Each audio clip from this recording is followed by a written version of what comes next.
হিংসা জিনিসটা আসলে খুব মারাত্মক।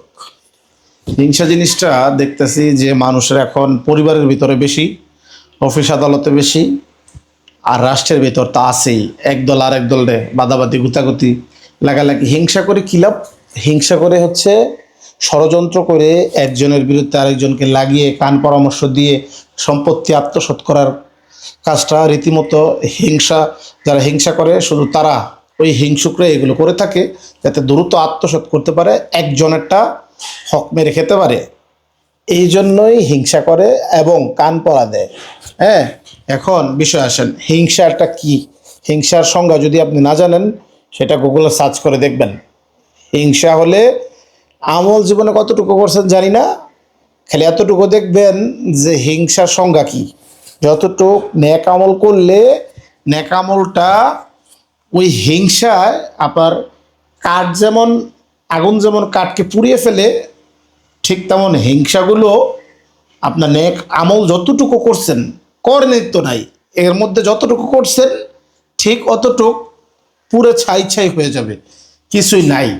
সেটা হচ্ছে হিংসা।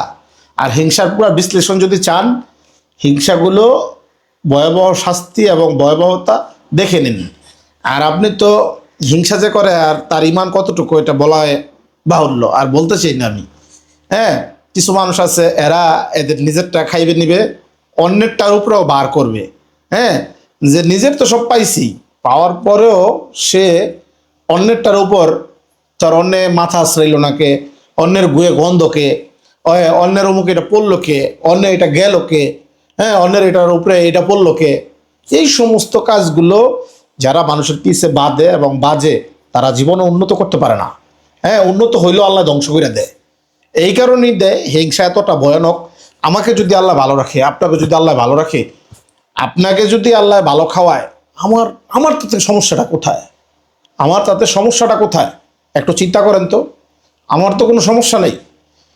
খাওয়ানোর মালিক আল্লাহ, দেওয়ার মালিক আল্লাহ, ভালো রাখার মালিক আল্লাহ। আপনি চাইলেই সব পারবেন না। আপনি আরেকজনকে পোকা মারা দিয়া চুদলিং পং করে আপনি ভালো থাকতে পারবেন না, এটা মনে রাখবেন। হ্যাঁ, সেটা পরিবারে হতে পারে, সেটা সেটা অফিসে হতে পারে, কিংবা রাষ্ট্রের কাজেও হতে পারে। হিংসা করে কোনোদিন আগাতে পারবেন না, এটা মাথায় রাখবেন। হিংসা আপনাকে ধ্বংসের পথে নিয়ে ছাড়বে ইনশাল্লাহ। ঠিক আছে, ভালো থাকবেন, আপনার কথাটা পালন করার চেষ্টা করবেন। আল্লাহ হাফেজ।